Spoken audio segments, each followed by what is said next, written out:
नमस्ते विद्यार्थी जी, कैसे हैं आप सभी। उम्मीद करते हैं कि आप सभी बहुत बढ़िया होंगे, स्वस्थ होंगे और मन लगा करके पढ़ रहे होंगे। तो आज की इस वीडियो में हम लोग संपूर्ण हिंदी का मोस्ट इम्पोर्टेंट सब्जेक्टिव क्वेश्चंस करेंगे। तो इस क्लास को अगर आप पूरा अंत तक देख लेते हैं तो इसके बाद आपको कोई क्लास देखने की आवश्यकता नहीं है। तो इस क्लास के माध्यम से आप जो है हिंदी में 95 प्लस ला सकते हैं इस क्लास को देखने के बाद, है ना। तो सब्जेक्टिव का टेंशन आपका खत्म हो जाएगा। इस क्लास को पूरा अंत तक देख लेते हैं। तो संपूर्ण हिंदी का सब्जेक्टिव क्वेश्चन करवा रहे हैं और आप इस क्लास को पूरा अंत तक जरूर देखिएगा। तो चलिए हम लोग क्लास को स्टार्ट करते हैं। तो है ना, अभी बिहार बोर्ड 2000 जो है बिहार बोर्ड 2026 के लिए हम लोग क्लास कर रहे हैं और संपूर्ण हिंदी का क्लास कर रहे हैं।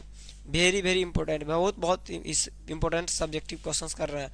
बोर्ड एग्जाम में आपको यहीं से प्रश्न देखने के लिए मिल जाएगा 100%, है ना। परीक्षा पूरा प्रश्न यहीं से लड़ेगा आएगा बोर्ड एग्जाम में। तो सभी विद्यार्थी पूरा क्लास को अंत तक जरूर देखिएगा, ठीक है। चलिए, आर यू रेडी, है ना, आप लोग तैयार हो जाएंगे। चलिए नेक्स्ट, चलिए, है ना। मेरे सभी शेर शेरनियों को अपने मम्मी पापा अपने भाई बहन का सपना पूरा करना है, 450 प्लस अंक लाना है। और तो इस क्लास को पूरा अंत तक बाबू पूरा जरूर देखिएगा। संपूर्ण हिंदी का सब्जेक्टिव क्वेश्चंस हम लोग इस क्लास में करने जा रहे हैं। चलिए, हारने का सवाल ही नहीं पैदा होता है। कुछ मोटिवेशनल लाइन है आप सभी के लिए कि हारने का सवाल ही पैदा नहीं होता है, क्योंकि मेरी जीत का इंतजार मेरे माँ पापा बरसों से कर रहे हैं, है ना। तो आप सभी विद्यार्थी जी को अपने लक्ष्य को पूरा करना है, 450 प्लस अंक लाना है बोर्ड एग्जाम में और अपने मम्मी पापा का नाम रोशन करना है। चलिए, पहला क्वेश्चन आ गया, बहुत इंपॉर्टेंट है क्वेश्चन। देखिए कि जाति भारतीय समाज में श्रम विभाजन का स्वाभाविक रूप क्यों नहीं कही जा सकती है। 2024 में पूछा, 14 में पूछा गया, 2016 में, 2023 में क्वेश्चन पूछा गया है ना। उत्तर देखिए कि भारतीय समाज में जाति प्रथा श्रम विभाजन का स्वाभाविक रूप नहीं कही जा सकती है, क्योंकि यह मनुष्य की रुचि पर आधारित नहीं है। यानी श्रम विभाजन जो जाति प्रथा जो है श्रम विभाजन का स्वाभाविक रूप नहीं कहा जाता है, क्योंकि मनुष्य की रुचि पर आधारित नहीं है, है ना। क्योंकि मनुष्य की रुचि पर आधारित या नहीं है, क्योंकि जिस काम में मनुष्य का कोई रुचि ना हो तो वो मनुष्य कोई काम अच्छा से काम नहीं कर सकता है ना। तो इसमें मनुष्य की निजी क्षमता का विचार किए बिना उसका पेशा निर्धारित कर दिया जाता है ना। जाति प्रथा जो है मनुष्य को एक पेशे में ही जिंदगी भर के लिए बांध कर रख देता है और उसे कोई दूसरा पेशा चुनने की आज़ादी नहीं मिलता है, स्वतंत्रता नहीं मिलता है। जिसमें व्यक्ति का रुचि ना हो और वह काम किसी व्यक्ति को करने दे दे तो वह काम अच्छा से नहीं कर पाएगा और ना ही कोई पूरा अपना तन मन धन अपना लगा पाएगा। जब तक उसमें रुचि ना आ जाए बच्चे को, किसी भी व्यक्ति को, तब तक वह कोई काम अच्छा से नहीं कर सकता है ना। तो कह रहा है कि मनुष्य की निजी क्षमता का आकलन किए बिना, विचार किए बिना, मनुष्य की निजी जो है ना, जो उसका प्राइवेट लाइफ है उसके बिना जाने बिना ही ये क्या कर दिया जाता है, उसके पेशा का निर्धारित कर दिया जाता है कि तुम्हें ये करना है, हमारे पूर्वज ये काम कर रहे हैं, तुम्हें भी ये काम करना है ना। तो कहीं ना कहीं ये जाति प्रथा जो है हमारे देश के लिए बहुत ही बड़ा विडंबना की बात है। चलिए नेक्स्ट क्वेश्चन देखिए। दूसरा क्वेश्चन है कि लेखक भीमराव अंबेडकर आज के उद्योगों में गरीबी और उत्पीड़न से भी बड़ी समस्या किसे मानते हैं। तो चलिए हम लोग इसका उत्तर देख लेते हैं। उत्तर है कि लेखक भीमराव अंबेडकर आज के उद्योगों में गरीबी और उत्पीड़न से भी बड़ी गरीबी और उत्पीड़न से भी बड़ी समस्या लोगों का निर्धारित कार्य को मानते हैं। जो उसका जो है जाति प्रथा जो है उसको पहले से कार्य निर्धारित कर देता है उसको मानते हैं। क्योंकि अरुचि, जिसमें अरुचि का मतलब होता है कि जिसमें किसी व्यक्ति का मन ना लगता हो, है ना। और विवशता बस यानी मजबूरन बस उस काम को मनुष्य को करना पड़े तो काम को टालने लगता है। आप मान लीजिए किसी काम में आपको रुचि नहीं है और आपको उस काम को करने के लिए दे दिया जाए तो आप उस काम को टालिएगा, और विवशता बस आपको मनुष्य जो है काम को टालने लगता है ना। और कहते हैं कम काम करने के लिए प्रेरित हो जाता है और ना काम को भी कम करने के लिए प्रेरित हो जाता है। ऐसी स्थिति में जहां काम करने में ना दिल लगे ना दिमाग, तो कोई कैसे कुशलता प्राप्त कर सकता है? जिस काम में आपका कोई मन ना लगे, ना दिल लगे ना दिमाग लगे, तो आप उस काम में कैसे कुशल हो सकते हैं? तो यही जो है डॉक्टर भीमराव अंबेडकर जी का कहना है। ठीक है, चलिए नेक्स्ट क्वेश्चन देखिए। तीसरा क्वेश्चन आ गया, खोखा किन मामलों में अपवाद था? खोखा किन मामलों में अपवाद था? 2011 में पूछा गया है, 2014 में पूछा गया है, 2019 में पूछा गया है। हाँ, है ना, तो इम्पोर्टेंट है। उत्तर देखिए, सेन साहब एक अमीर आदमी थे। सेन साहब जो है एक अमीर आदमी थे। खोखा उनके बुढ़ापे की आंखों का तारा था। खोखा जो है सेन साहब का इकलौता बेटा है। सेन साहब के 5 पुत्रियां थी और एकमात्र जो है मतलब पांचवें संतान के बाद एकमात्र संतान हुआ जिसका नाम था कासू, है ना। एकमात्र लड़का हुआ जिसका नाम था कासू। इसीलिए मिसेस सेन ने उसे काफी छूट दे रखी थी, यानी एकमात्र एक ही लड़का हुआ था और उसे जो है सेन साहब ने क्या दिया, बहुत छूट दे दिया था। ठीक है, बहुत छूट दे रखा था। खोखा जीवन के नियम का जैसे अपवाद था, यानी खोखा जो है किसी भी नियम का फॉलो नहीं करता था, पालन नहीं करता था। जो मन में आए वह काम करने लग जाता था खोखा, और इसीलिए यह भी स्वाभाविक था कि घर के नियम का भी जो है अपवाद था, यानी घर के नियम का भी अपवाद था। किसी को भी जो है जो मन में आया बस बोल दिया, लड़ना झगड़ना बहुत सारी बातें था, यानी घर के नियमों का भी वह जो है अपवाद था। ठीक है, चलिए नेक्स्ट क्वेश्चन देखिए। चौथा क्वेश्चन आया, विष के दांत शीर्षक कहानी का नायक कौन है? तर्कपूर्ण उत्तर दीजिए। विष के दांत कहानी के जो है नायक कौन है? 2014 में पूछा गया है, 2017 में पूछा गया है, 2022 में क्वेश्चन पूछा गया है ना। तो चलिए देखिए उत्तर देखिए। विष के दांत कहानी में मदन ऐसा पात्र है जो अहंकारी के अहंकार को नहीं सहन करता है, यानी विष के दांत जो कहानी है उसमें मदन जो है अहंकारी के अहंकार को सहन नहीं करता, बर्दाश्त करने की क्षमता उसके पास नहीं होता है, बल्कि उसका स्वाभिमान जागृत हो जाता है, जाग जाता है स्वाभिमान उसका, है ना। और वह खोखा जैसे बालक, वह जो है मदन खोखा जैसे बालक को ठोकर देकर वर्षों से दबे अपने पिता की आंखें भी खोल देता है। मदन का जो पिता है सेन साहब के यहाँ किरानी के रूप में काम करता था, है ना, तो उसका आंखें भी खोल देता है। संपूर्ण कहानी में मदन की क्रांतिकारी भूमिका है, अतः इसका नायक जो है मदन है। क्योंकि कासू और मदन के बीच लड़ाई भी हुआ था लट्टू को लेकर, और उसमें जो है कासू बहुत जो है मदन को, है ना, रंगदारी में बात करता है और उसका जवाब भी जो है मदन देता है और दो दांतें तोड़ देता है। किसका? मदन कासू का 2 दांत तोड़ देता है। ठीक, चलिए नेक्स्ट क्वेश्चन देखिए।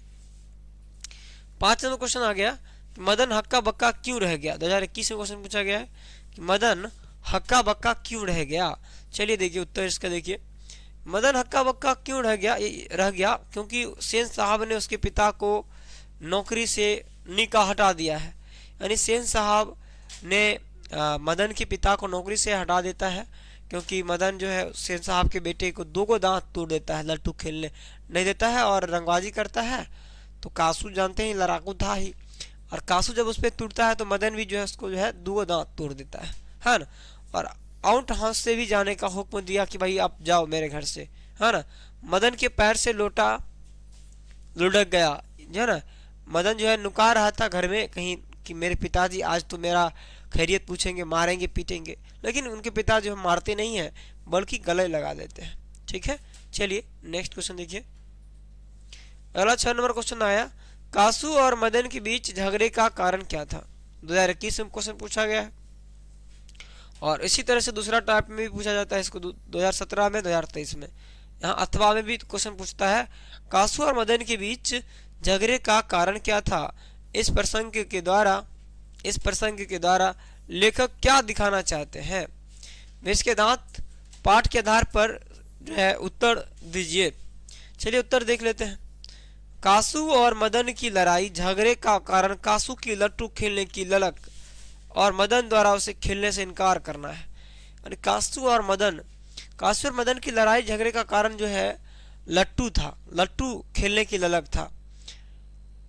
मदन जो है अपने जो है आस पड़ोस के लड़कों के साथ लट्टू खेल रहा था, नचा रहा था लट्टू, और कासू पहुंच जाता है और कासू कहता है कि मैं भी खेलूंगा। हाँ, औरंगबाजी में बात करता है और मदन पर टूट पड़ता है। और मदन कहाँ चुप रहने वाला था, मदन भी कासू पर टूट पड़ता है। और मदन जो है कासू का दो दांत तोड़ देता है ना। मदन द्वारा उसे खेलने से इनकार करना है ना। लेखक इसके द्वारा बच्चे की ईर्ष्या और इनकार दिखाना चाहता है कि लेखक जो है इसके द्वारा, इस प्रसंग के द्वारा बच्चों की ईर्ष्या और इनकार दिखाना चाहता है। ठीक, चलिए नेक्स्ट क्वेश्चन देखिए। अगला क्वेश्चन आ गया 7 नंबर है कि धर्मों की दृष्टि से भारत का क्या महत्व है। 2012 में पूछा गया है, 2014 में पूछा गया है, 2020 में पूछा गया है, 2021 में पूछा गया है, 2024 में पूछा गया है और 2026 में भी पूछा जाएगा, है ना। 2026 में भी पूछा जाएगा। ठीक, इंपॉर्टेंट जितना क्वेश्चन है इंपॉर्टेंट क्वेश्चन है, इसे बाहर एक को क्वेश्चन नहीं आएगा। ठीक, उत्तर देखिए। भारत प्राचीन काल से धार्मिक विकास का केंद्र रहा है, जहां धर्म के वास्तविक उद्भव, उसके प्राकृतिक विकास तथा उसके अपरिहार्य सीमांत रूप का प्रत्यक्ष परिचय मिलता है। भारत वैदिक धर्म की भूमि है। भारत वैदिक धर्म की भूमि है। बौद्ध धर्म की यह जन्मभूमि है। पारसियों के जरथुस्त्र धर्म की यह शरण स्थली है। आज भी यहाँ नित्य नए मतांतर प्रकट एवं विकसित होते रहते हैं। इस तरह से भारत धार्मिक क्षेत्र में विश्व को आलोकित करने वाला एक महत्वपूर्ण देश है। धर्मों की दृष्टि से भारत का बहुत ही महत्वपूर्ण स्थान है ना, क्योंकि भारत एकमात्र ऐसा देश है जहां विभिन्न धर्म संप्रदाय जाति के लोग रहते हैं और अपनी अपनी संस्कृति परंपरा रीति रिवाज का पालन करते हैं, है ना। इसीलिए भारत को विविधताओं वाला देश भी कहा जाता है। ये वैदिक धर्म की भूमि है, बौद्ध धर्म की भूमि है, बौद्ध धर्म की जन्मभूमि है ना। यहाँ पर कई धर्म के लोग रहते हैं और मिलजुल के रहते हैं, एकजुट होकर रहते हैं, यही इसकी मूल पहचान है। ठीक है, चलिए नेक्स्ट 8 नंबर क्वेश्चन। समस्त भूमंडल में सर्वविध संपदा और प्राकृतिक सौंदर्य से परिपूर्ण देश भारत है। लेखक ने ऐसा क्यों कहा है? उत्तर देखिए। भारत ऐसा देश है, भारत हमारा जो है ऐसा देश है जहां मानव मस्तिष्क की उत्कृष्टतम उपलब्धियों का सर्वप्रथम साक्षात्कार हुआ है ना, साक्षात्कार हुआ है। यहाँ जीवन की बड़ी से बड़ी समस्याओं के ऐसे समाधान ढूंढ निकाले गए हैं भारत में, जो विश्व के दार्शनिक के लिए चिंतन का विषय है। भारत में बड़ी से बड़ी समस्याओं का समाधान ऐसे ढूंढ निकाला गया है जहां जो विश्व के दार्शनिकों के लिए चिंतन का विषय है। यहाँ जीवन को सुखद बनाने के लिए, हमारे भारत देश में जीवन को सुखद बनाने के लिए उपयुक्त ज्ञान एवं वातावरण का सानिध्य मिलता है, जो भूमंडल में अन्यत्र कहीं नहीं मिलता है। ठीक, चलिए नेक्स्ट अगला क्वेश्चन 2 नंबर। लेखक की दृष्टि में सच्चे भारत के दर्शन कहाँ हो सकते हैं और क्यों? क्वेश्चन इंपॉर्टेंट है बहुत ही ज्यादा। 15 में पूछा गया, 17 में पूछा गया, 19 में पूछा गया, 22 में पूछा गया। ठीक, उत्तर देखिए। लेखक की दृष्टि में सच्चे भारत के दर्शन भारतीय ग्रामीण जीवन में हो सकता है। यहाँ से ऑब्जेक्टिव पूछता है कि सच्चे भारत के दर्शन कहाँ हो सकते हैं, तो ग्रामीण भारत में हो सकते हैं, है ना, हो सकते हैं। भारतीय ग्राम्य संस्कृति में सच्चा भारत निहित है, क्योंकि ग्राम में जो गांव होते हैं उसमें ग्राम्य संस्कृति, आज भी संस्कृति जो है आज भी जीवित है, क्योंकि गांव घर के लोग जो है ना अपनी संस्कृति परंपरा को, है ना, अभी भी पूर्णतः निभाते हैं और निभा रहे हैं, है ना। सच्चा भारत ग्रामीण भारत में निहित है, क्योंकि ग्रामीण क्षेत्रों में सच्चाई, प्रेम, करुणा, सहयोग की भावना ग्रामीणों में कूट कर बड़ा होता है। आप देखिएगा गांव क्षेत्र में आपस में लोगों में सच्चाई, प्रेम और करुणा की भावना, सहयोग की भावना ग्रामीणों में क्या रहता है, बहुत ज्यादा रहता है। ऐसा शहरों में नहीं देखा जाता है। ठीक है। चलिए नेक्स्ट क्वेश्चन देखिए। नेक्स्ट 10 नंबर क्वेश्चन है कि भारत किस तरह अतीत और सुदूर भविष्य को जोड़ता है। भारत किस तरह अतीत और सुदूर भविष्य को जोड़ता है, स्पष्ट करें। उत्तर देखिए, भारत अतीत और सुदूर भविष्य को जोड़ता है। क्यों भारत अतीत और सुदूर भविष्य को जोड़ता है? यहाँ मानवीय जीवन का, यहाँ जो हमारे भारत देश में मानवीय जीवन का प्राचीनतम ज्ञान विद्यमान है। आज भी हम अपने प्राचीन संस्कृति का पालन करते आ रहे हैं, है ना। यहाँ की भूमि प्राचीन इतिहास से जुड़ी रही है। हमारे जो भारत की भूमि है प्राचीन इतिहास से जुड़ा हुआ है। यहाँ की संस्कृति भाषा के द्वारा विश्व को चिंतन की ऐसी धारा में अवगाहन का अवसर मिलता है जो अभी तक अज्ञात थी। संस्कृत विश्व की प्रथम जो भाषा है, भारत की भाषा है ना, संस्कृत है ना। और इसके लिए जो है विश्व को चिंतन की ऐसी धारा में अवगाहन का अवसर मिलता है जो अभी तक अज्ञात थी। अतः यह बीते हुए काल और आने वाले समय के लिए सेतु के रूप में मान्य है संस्कृत, ठीक है। तो इस तरह से भारत अतीत और सुदूर भविष्य को जोड़ता है। चलिए नेक्स्ट क्वेश्चन देखिए। कुछ मोटिवेशनल लाइन है कि माँ एक ऐसे बैंक है जहां हम हर भावना और दुख जमा कर सकते हैं, और पिता एक ऐसे क्रेडिट कार्ड है जिनके पास बैलेंस ना होते हुए भी सपना पूरे करने की कोशिश करते हैं। यानी समझ में आ गया होगा इसका अर्थ कि माँ ऐसा बैंक है जहां आप अपनी भावना और दुखों को जमा कर सकते हैं, और पिता एक ऐसा क्रेडिट कार्ड है जिनके पास बैलेंस ना होते हुए भी वह अपने बच्चों के सपनों को पूरा करने के लिए अपना पूरा जीवन लगा देते हैं, है ना। चलिए नेक्स्ट, चलिए अगला क्वेश्चन देखिए। नेक्स्ट 11 नंबर क्वेश्चन है, लेखक ने नया सिकंदर किसे कहा है और क्यों।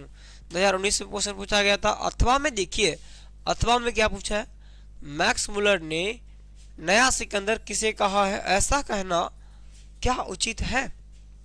लेखक का अभिप्राय स्पष्ट कीजिए। 2022 में कुछ पूछा गया है, 2023 में पूछा गया है, और 26 में भी पूछे जाने की संभावना रहेगा। उत्तर, लेखक ने नया सिकंदर भारत को समझने, जानने एवं संपूर्ण लाभ प्राप्त करने हेतु भारत आने वाले नव आगंतुक अन्वेषकों, पर्यटकों एवं अधिकारियों को कहा है। उसी प्रकार आज भी भारतीयता को निकट से जानने के लिए जो है नवीन स्वप्नदर्शियों को आज का सिकंदर कहना अतिशयोक्ति नहीं है, यह उचित है, ठीक है। जो भी हमारे भारत में आने वाले नव आगंतुक है, अन्वेषक है, जो पर्यटक है ना, अधिकारियों को कहा गया है जो भारत आके नई नई बातों को जो है सीखे, है ना, ठीक है। और भारत आके जो है भारतीयता को निकट से जो है देखे, है ना। और भारत में, है ना, भारत में नए नए जो है अन्वेषक करे, खोज करे, ठीक है। तो इसीलिए लेखक ने नया सिकंदर उसी लोगों को कहा है, ठीक है। चलिए नेक्स्ट 12 नंबर, वेदांतियों का भी वेदांती किसे कहा गया है और यह किसने कहा है। 2023 में पूछा गया क्वेश्चन है कि वेदांतियों का भी वेदांती किसे कहा गया है। चलिए उत्तर देख लीजिए। पश्चिमी जगत में, पश्चिमी जो जगत में है, पश्चिम जो क्षेत्र है, पश्चिम जगत में भारत के संबंध में सही ज्ञान एवं दृष्टि के प्रणेता विश्व विख्यात विद्वान फ्रेडरिक मैक्स मुलर पहले व्यक्ति थे जो पश्चिमी क्षेत्र से आए थे। उन्होंने भारतीय सभ्यता, मैक्स मुलर जो है भारतीय सभ्यता, संस्कृति, ज्ञान विज्ञान, संस्कृत भाषा, कला कौशल आदि की गहराई से अध्ययन किया और दुनिया के सामने स्पष्ट भी किया कि भारतीय संस्कृति का क्या महत्व है, ठीक है। स्वामी विवेकानंद ने उन्हें वेदांतियों का भी वेदांती कहा है। स्वामी विवेकानंद ने मैक्स मुलर को वेदांतियों का भी वेदांती कहा है। यहाँ से ऑब्जेक्टिव क्वेश्चन भी बनता है, ठीक। चलिए नेक्स्ट क्वेश्चन देखिए 13 नंबर, मनुष्य बार बार नाखून को क्यों काटता है? 2015 में पूछा गया है, 2020 में पूछा गया है और 2024 में पूछा गया है। इम्पोर्टेंट है। मनुष्य निरंतर सभ्य होने के लिए प्रयासरत रहा है। मनुष्य जो है अपनी प्राचीन जो सभ्यता है, प्राचीन जो सभ्यता है उसको जो है छोड़ना चाह रहा है ना, छोड़ना चाह रहा है। आदि मानव में जो हमारे वंशज थे उसको छोड़ना चाह रहा है और सभ्य होने के लिए प्रयास कर रहा है कि जो हम लोग असभ्य थे पहले, अब हम लोग सभ्य हो जाए, है ना।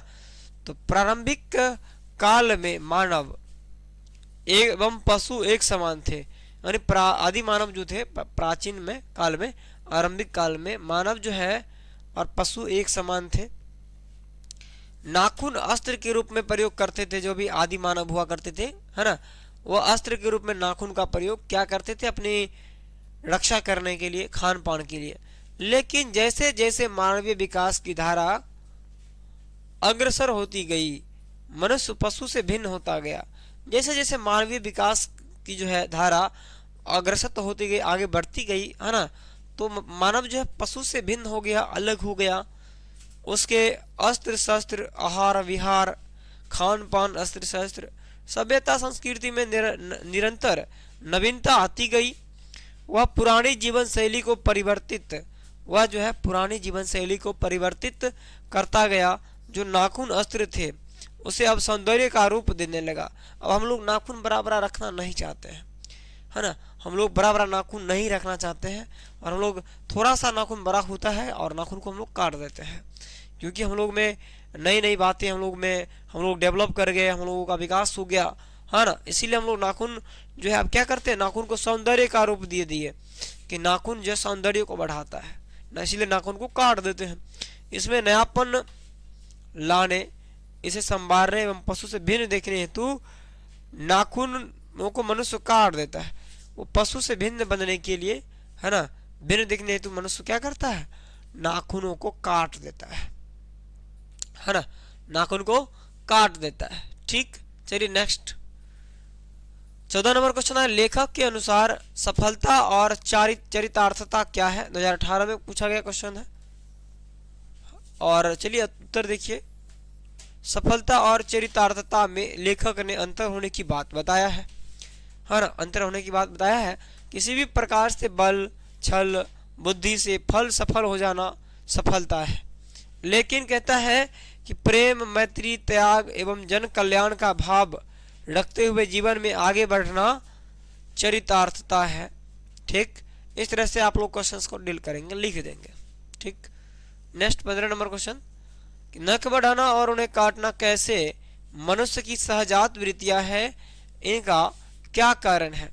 अभिप्राय है। 2023 में क्वेश्चन पूछा गया है और आप लोग एग्जाम में पूछे क्वेश्चन तो लिख दीजिएगा अच्छा से। ठीक, उत्तर, मानव शरीर में बहुत सी अभ्यास जन्य सहज वृत्तियां अंतर्निहित है और कह रहा है कि दीर्घकालीन आवश्यकता बनकर मानव शरीर में विद्यमान रही सहज वृत्तियां ऐसे गुण हैं जो अनायास ही अनजाने में अपने आप काम करती है। नाखून का बढ़ना उनमें से एक है। वास्तव में सहजात वृत्तियां अनजान स्मृतियों को कहा जाता है। कह रहा वास्तव में सहजात वृत्तियां अनजान स्मृतियों को कहा जाता है। नख बढ़ाने की सहजात वृत्ति मनुष्य में निहित पशुत्व का प्रमाण है। नख बढ़ाने की जो सहजात वृत्ति जो है अब जो है मनुष्य में निहित पशुत्व के समान, पशु के समान है। उन्हें काटने की जो प्रवृत्ति है वो मनुष्यता की निशानी है।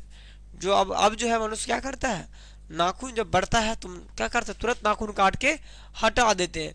तो अब जो है मनुष्य को नाखून जो काटते हैं, काटने की प्रवृत्ति मनुष्यता की निशानी है। मनुष्य के भीतर पशुत्व है लेकिन वह उसे बढ़ाना नहीं चाहता है। मनुष्य के भीतर आज भी पशुत्व है, पशुत्व यानी पशु वाला जो है गुण है आज भी, लेकिन उसे वह बढ़ाना नहीं चाहता है। मानव पशुता को छोड़ चुका है और क्योंकि पशु बनकर वह आगे नहीं बढ़ सकता है। अगर मनुष्य पशु के समान अगर जीना शुरू कर दे तो वह आगे नहीं बढ़ पाएगा, वह आगे नहीं बढ़ सकता है। इसीलिए पशुता की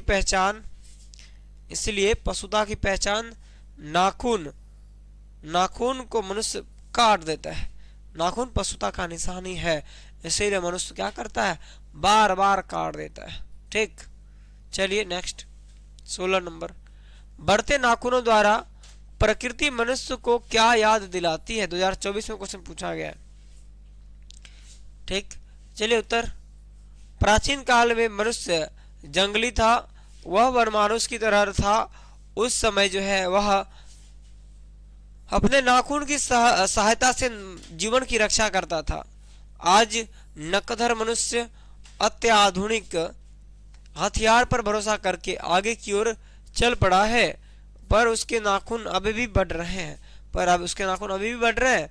बढ़ते नाखूनों द्वारा प्रकृति मनुष्य को याद दिलाती है कि तुम भीतर वाले अस्त्र से अब भी वंचित नहीं हो। तुम्हारे नाखून को भुलाया नहीं जा सकता। तुम वही प्राचीनतम नख एवं दांत पर आश्रित रहने वाला जीव हो। पशु की समानता तुम में भी अभी भी विद्यमान है। पशु की समानता तुम में अभी भी जो है विद्यमान है।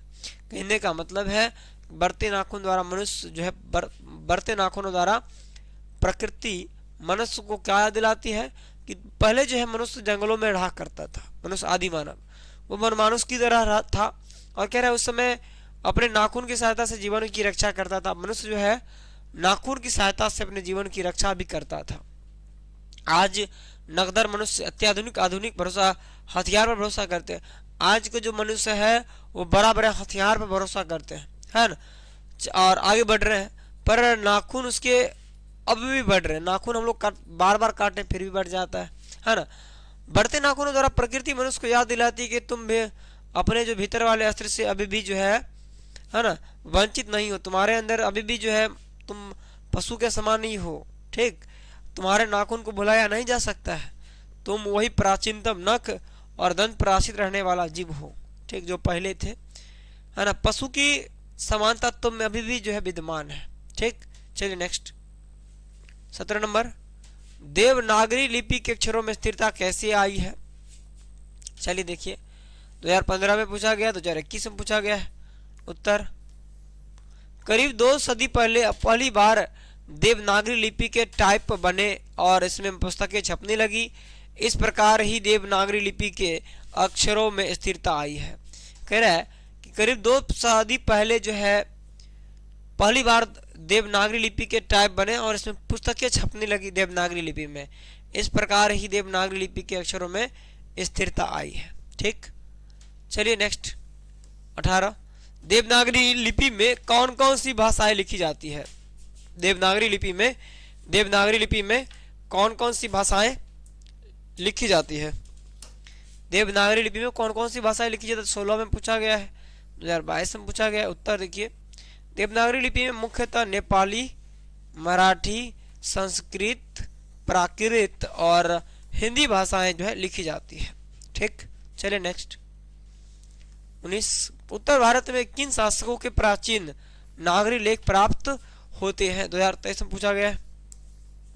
विद्वानों का विचार है कि उत्तर भारत में मिहिर भोज, महेंद्रपाल आदि गुर्जर प्रतिहार राजाओं के अभिलेख में पहल नागरी लिपि के लेख प्राप्त होते हैं। चलिए नेक्स्ट 20 नंबर क्वेश्चन आ गया, बहादुर अपने घर से क्यों भाग गया था? 2017 में पूछा गया, 2019 में पूछा गया है कि बहादुर अपने घर से क्यों भाग गया था। उत्तर देखिए, एक बार बहादुर ने अपनी माँ की प्यारी भैंस को बहुत मारा था। यानी माँ की प्यारी भैंस थी, उसको जो है बहादुर बहुत मारा। ठीक, तो माँ ने भैंस की मार का जो काल्पनिक अनुमान करके एक डंडे से उसकी दोगुनी पिटाई कर दी। जितना जो बहादुर भैंस को मारा उससे दोगुना जो है माँ ने कल्पना किया कि इतना मारा है, तो उससे दोगुना मार किसका किया? बहादुर का। बहुत पीटा बहादुर को। लड़के का मन माँ से फट गया और वह चुपके से कुछ रुपया लिया और घर से भाग चल गया, यानी घर से बाहर निकल गया मार के कारण। ठीक, चलिए नेक्स्ट क्वेश्चन आया, मोटिवेशनल लाइन है कि पिता की दौलत नहीं, पिता का साया ही काफी है। वह कभी थकता नहीं, कभी शिकायत नहीं करता और अपनी जिम्मेदारियों को हंसते हुए निभाता है। ठीक, तो इसी तरह से आप लोग भी मेहनत कीजिए हंसते हुए। ठीक, चलिए नेक्स्ट 21 नंबर, किन कारणों से बहादुर ने एक दिन लेखक का घर छोड़ दिया? 2019 में क्वेश्चन पूछा गया है, 2024 में पूछा गया है। ठीक है, लेखक के घर में प्रारंभ में बहादुर को बहुत अच्छा से मानदान होता था। जब लेखक के घर बहादुर आया शुरू में, तो लेखक जो है घर में बहादुर को बहुत मानदान किया गया। ठीक, कुछ समय पश्चात पत्नी और पुत्र दोनों उसकी पिटाई बात बार पर कर देते थे। कुछ भी बोलता था तो बहादुर की पिटाई कर दिया करते थे। लेखक ने भी उसे तमाचा जड़ दिया, मारा। बार बार प्रताड़ित होने पर मार खाने एवं एक दिन अचानक उसके हाथ से सील गिरकर टूट जाने के कारण वह डर कर भाग गया था। यानी घर में सील जो है ना टूट गया उसके हाथ से गिर के, है ना, शीशा टूट गया और वो जो है घर से बाहर निकल गया। क्योंकि अगर वो घर से बाहर नहीं निकलता तो उसे और मार पड़ जाती। तो इसीलिए लेखक के घर वालों के व्यवहार में आए परिवर्तन के कारण लेखक का घर जो है बहादुर छोड़ देता है। ठीक है, चलिए नेक्स्ट क्वेश्चन देखिए। अगला क्वेश्चन आया, कहानीकार अमरकांत को क्यों लगता है कि नौकर रखना बहुत जरूरी हो गया था? 2020 में पूछा गया है, 2024 में पूछा गया है। देखिए उत्तर, लेखक की जो पत्नी है निर्मला सवेरे से शाम तक खड़ती रहती थी, है ना।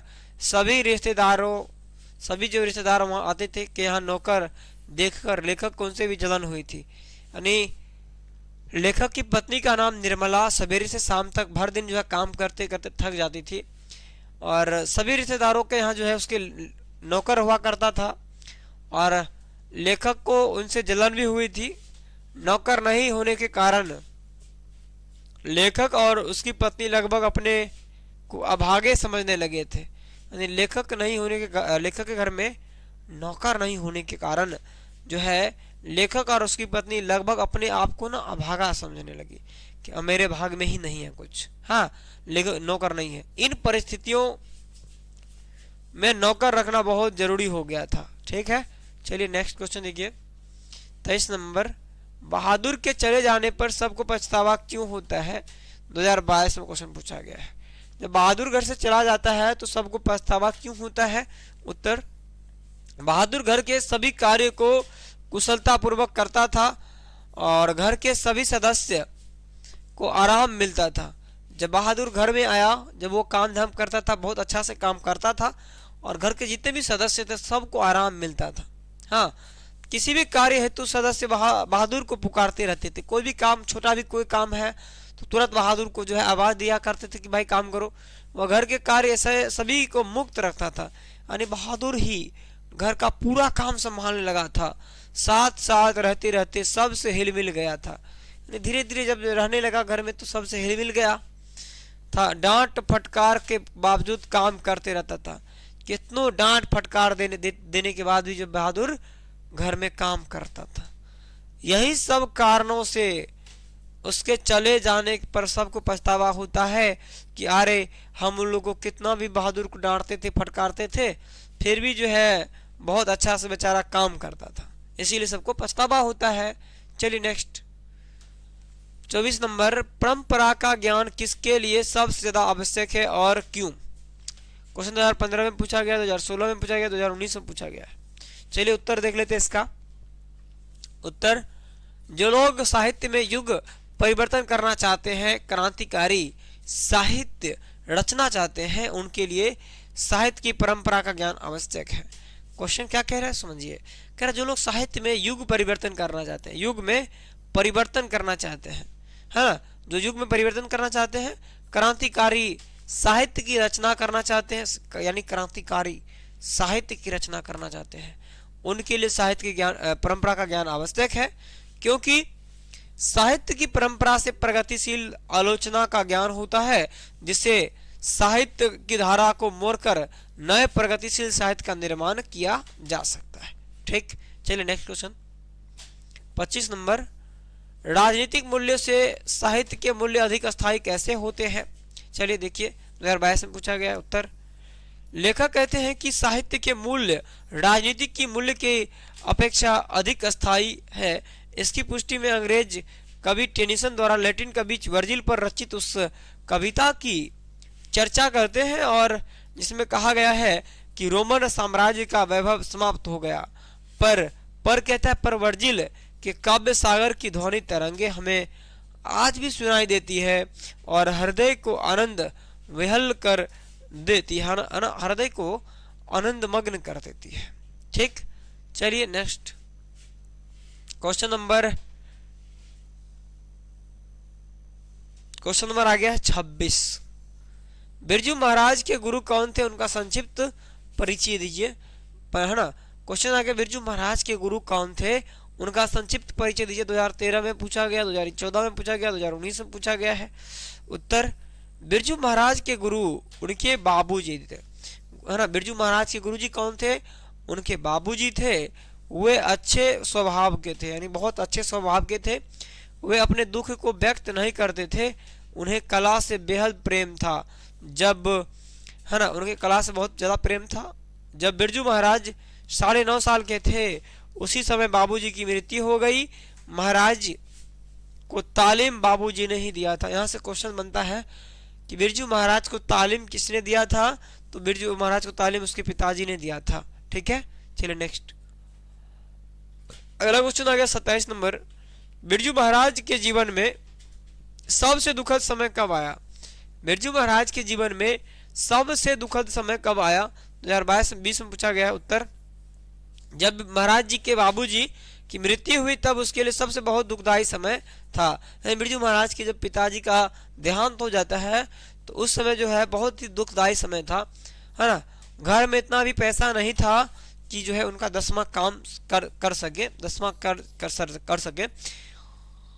इन्होंने 10 दिन के अंदर 2 प्रोग्राम किए। बिरजू महाराज जी जो है 10 दिन के अंदर 2 प्रोग्राम किए थे और उन 2 प्रोग्राम से 500 रुपये इकट्ठे हुए, तब जाके 10वां और 13वीं गई। ऐसी हालात में नाचना एवं पैसा इकट्ठा करना महाराज जी के जीवन में सबसे दुखद समय आया था।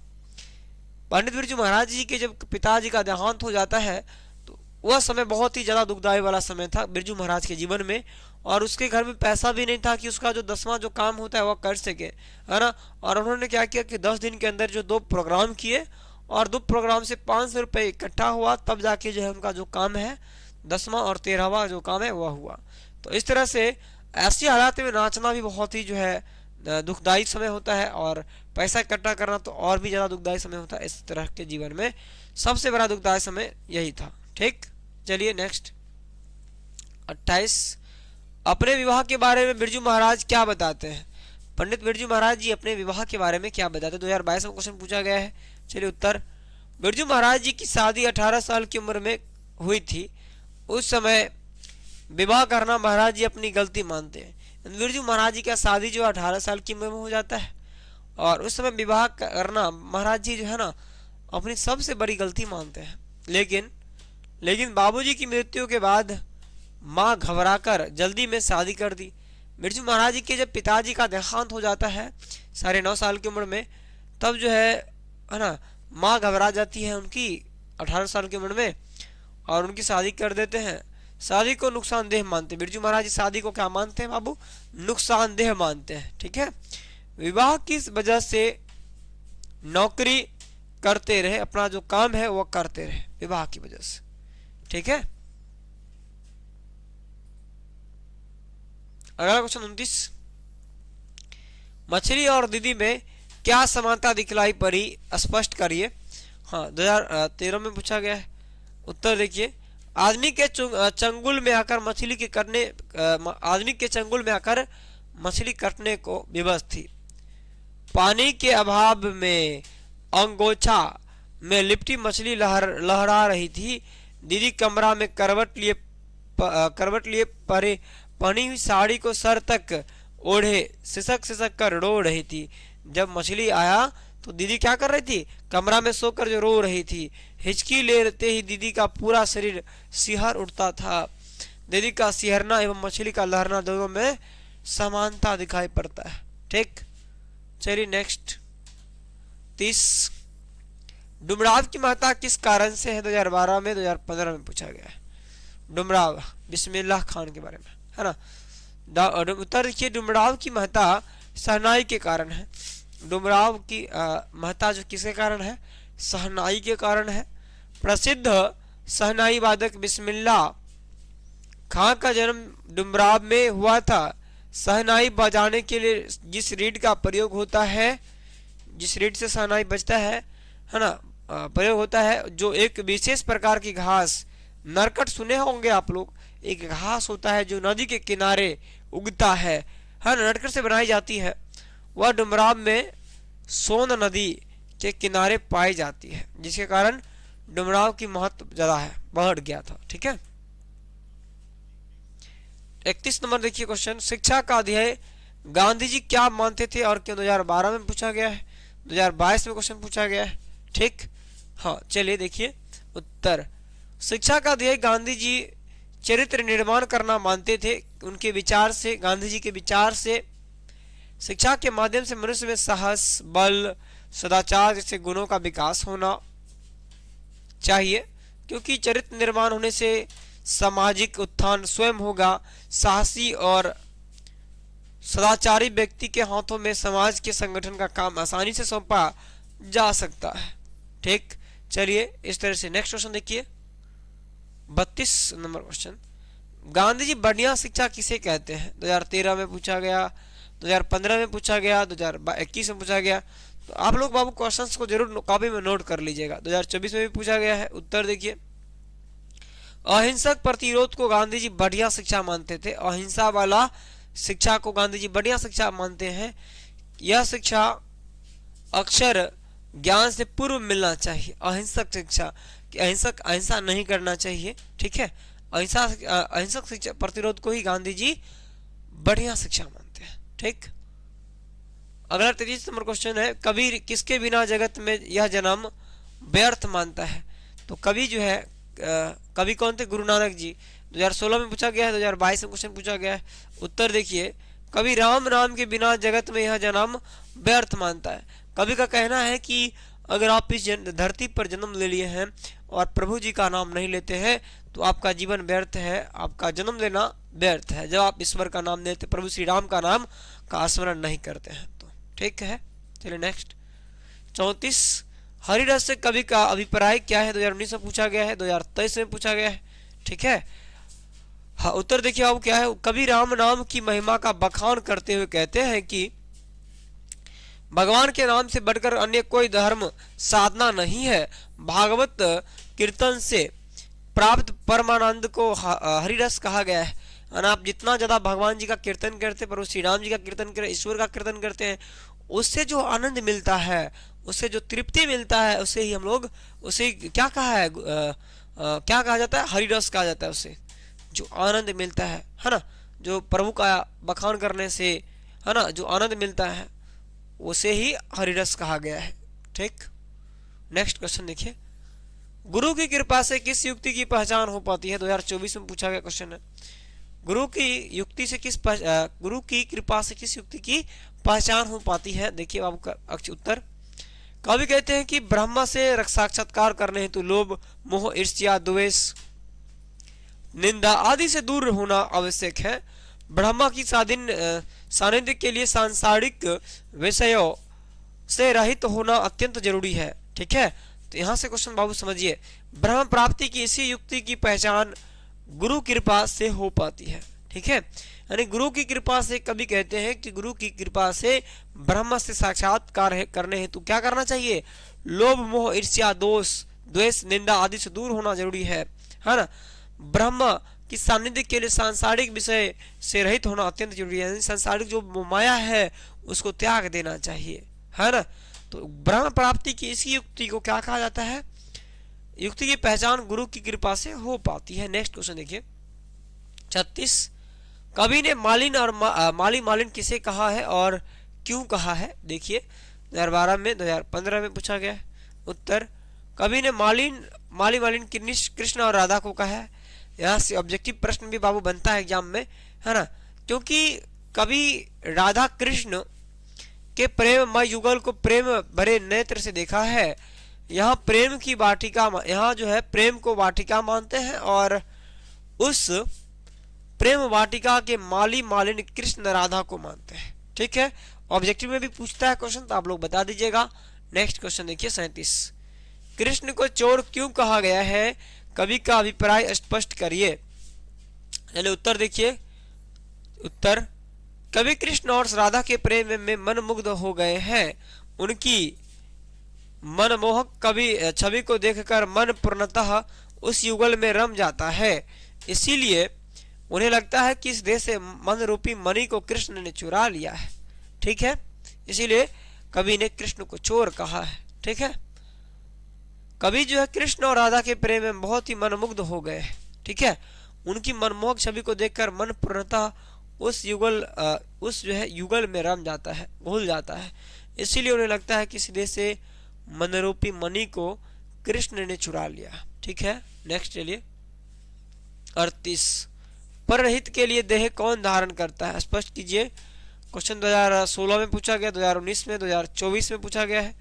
उत्तर देखिए, परहित के लिए देह बादल धारण करता है। तो यहाँ से ऑब्जेक्टिव में भी आपको क्वेश्चन आता है कि परहित के लिए देह धारण कौन करता है, तो बादल करता है धारण। ठीक है, बादल जल की वर्षा करके, बादल जो है ना जल की वर्षा करके सभी प्राणियों को जीवन देता है।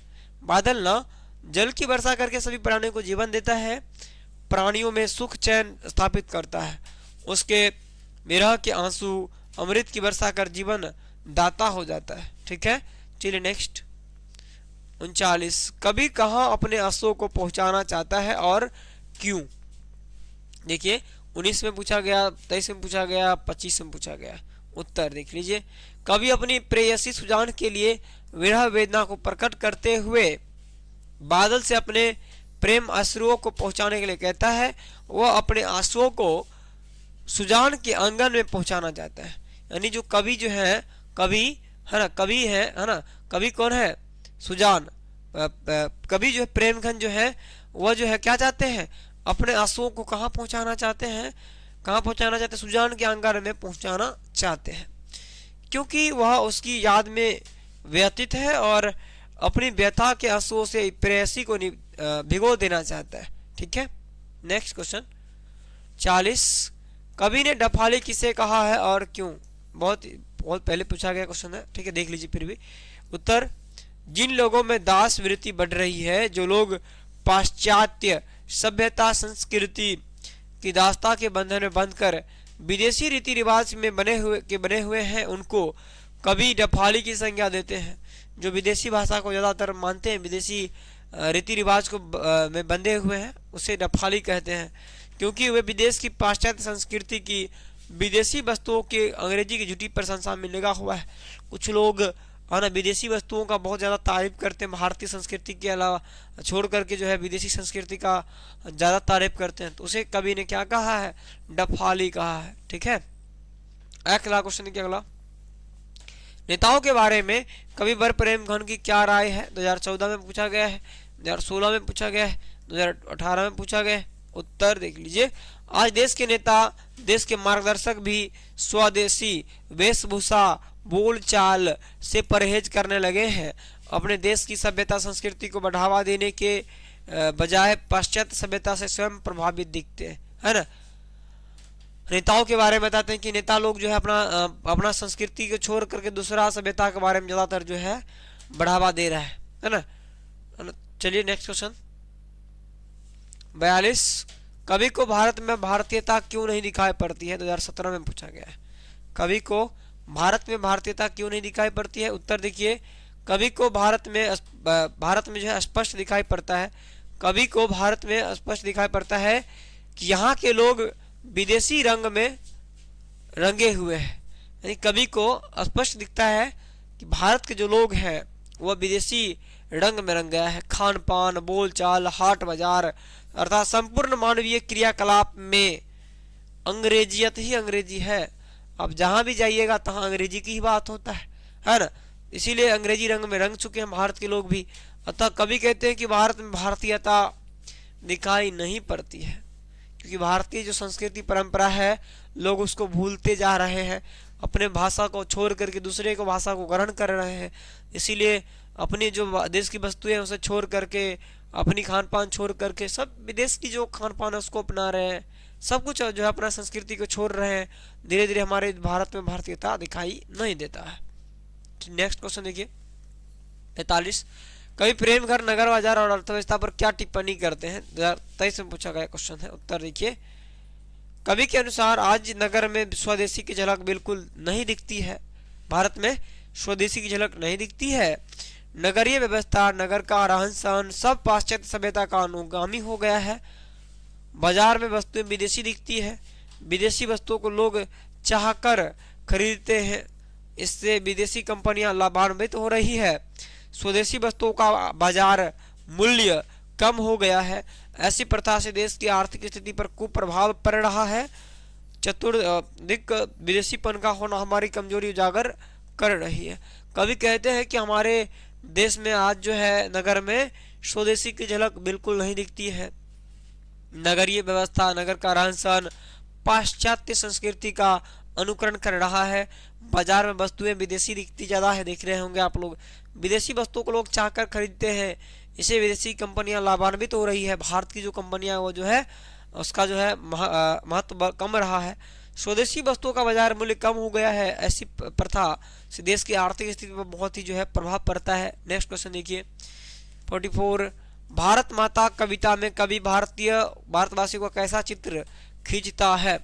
2013 में पूछा गया, 2022 में पूछा गया है। उत्तर देखिए, प्रस्तुत कविता में कवि ने दर्शाया है कि परतंत्र भारत में, है ना, भारत की स्थिति दयनीय हो गई थी। परतंत्र भारतवासियों को नंगे बदन भूखे रहना पड़ता था। यानी जब भारत हमारा गुलाम था उस समय की बात करता है। ठीक है, हाँ ठीक है। तो यहाँ की 30 करोड़ जनता शोषित, पीड़ित, मूढ़, असभ्य, अशिक्षित, निर्धन एवं वृक्षों के नीचे निवास करने वाली थी। ठीक है ना। तो इसीलिए जो है हमारे देश में जब अंग्रेज आया तो हमारे देश भारतवासियों लोगों को जो है बहुत सारा परेशान किया, शोषण किया, है ना, बहुत सारा है ना, इसलिए शोषण किया। तो इस तरह से हमारे जो देश में गरीबी बढ़ता गया, निर्धनता बढ़ता गया, शिक्षा बढ़ता गया, तो है ना, लोग वृक्षों के नीचे निवास करने लगा था। ठीक है, चलिए नेक्स्ट क्वेश्चन 45। भारत माता का ह्रास भी राहुग्रसित क्यों दिखाई पड़ता है? देखिए 2016-19 में पूछा गया है। उत्तर, भारत माता के स्वरूप में ग्राम्य शोभा की झलक है। मुखमंडल पर चंद्रमा के समान दिव्य प्रकाश स्वरूप हंसी है, मुस्कुराहट है, लेकिन परतंत्र होने के कारण वह हंसी काफी फीकी पड़ गई है। जब हमारा भारत देश गुलाम था तो उस समय हमारे भारत माता की जो है हंसी फीकी पड़ गई। ऐसा प्रतीत होता है कि चंद्रमा को राहु ने ग्रस लिया है। ठीक, नेक्स्ट क्वेश्चन देखिए 46। भारत माता अपने ही घर में प्रवासिनी क्यों बनी हुई है? भारत माता अपने ही घर में प्रवासिनी क्यों बनी हुई है? 2017 में, 2019 में पूछा गया है। उत्तर देखिए, भारत को अंग्रेजों ने गुलामी की जंजीर में जकड़ रखा था। परतंत्रता की बेरी में जकड़ी व काल के कुचक्र में फंसी विवश भारत माता चुपचाप अपने पुत्रों पर किए गए अत्याचार को देख रही थी। इसीलिए कवि ने परतंत्रता को दर्शाते हुए मुखरित किया कि है कि भारत माता अपने ही घर में प्रवासिनी बनी हुई है। ठीक है, चलिए नेक्स्ट 47। कवि की दृष्टि में आज भारत का ताप संयम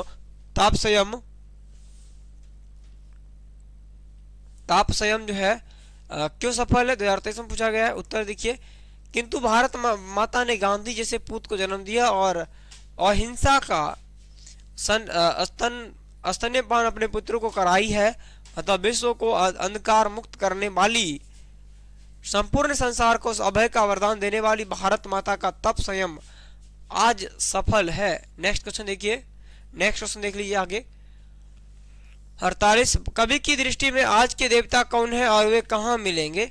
2011 में, 2017 में, 2020 में, 2021 में पूछा गया है। उत्तर देखिए, कवि ने भारतीय प्रजा जो खून पसीना बहाकर देश हित का कार्य करती है, जिसके बल पर देश में सुख संपदा स्थापित होता है, किसान मजदूर जो स्वयं आहुत होकर देश को सुखी बनाते हैं, उन्हें आज का देवता कहा गया। जो देश के लिए अपना सब कुछ निछावर कर दिया था, देश के हित के लिए अपना सब कुछ छोड़ दिया। ठीक, 49। कवि ने जनता को दुधमुही क्यों कहा है? 2018 में पूछा गया है। उत्तर देखिए, सिंहासन पर आरूढ़ रहने वाले राजनेताओं की दृष्टि में जनता फूल या दुधमुही बच्ची की तरह है। रोती हुई दुधमोही बच्ची को शांत रखने के लिए उसके सामने खिलौने दे दिए जाते हैं। उसी प्रकार रोती हुई जनता को खुश करने के लिए कुछ प्रलोभन दिए जाते हैं, जैसे नेता लोग आज करते हैं, भारतवर्ष में भी देखेंगे। तो क्या करते हैं, जब जनता लोग जो है नाराज हो जाते हैं तो जनता लोग को क्या करते हैं, शांत करने के लिए कुछ लोभ दे देते, प्रलोभ दे देते हैं। ठीक है, चलिए नेक्स्ट 50, कवि रामधारी सिंह दिनकर किसके लिए सिंहासन खाली करने की बात करते हैं? 2024 में पूछा गया है। उत्तर देखिए, कवि रामधारी सिंह दिनकर जनता के लिए सिंहासन खाली करने की बात करते हैं। ठीक है, तो आज का क्लास हम लोग बाबू यहीं पर रोक रहे हैं। और आप लोग बाबू कमेंट में बताइएगा इस वीडियो को आप जो है अंत तक देखे हैं या नहीं। अगर आपको बाबू क्लास अच्छा लगता है तो अपने दोस्तों को भी इस वीडियो को बाबू शेयर कर दीजिएगा। और एक प्यारा सा कमेंट बाबू अपने है ना, एक प्यारा सा कमेंट बाबू जो है कमेंट बॉक्स में जरूर लिख दीजिएगा कि यह क्लास आपको बाबू कैसा लगा। ठीक है, बहुत बहुत धन्यवाद, फिर मिलते हैं नेक्स्ट वीडियो में।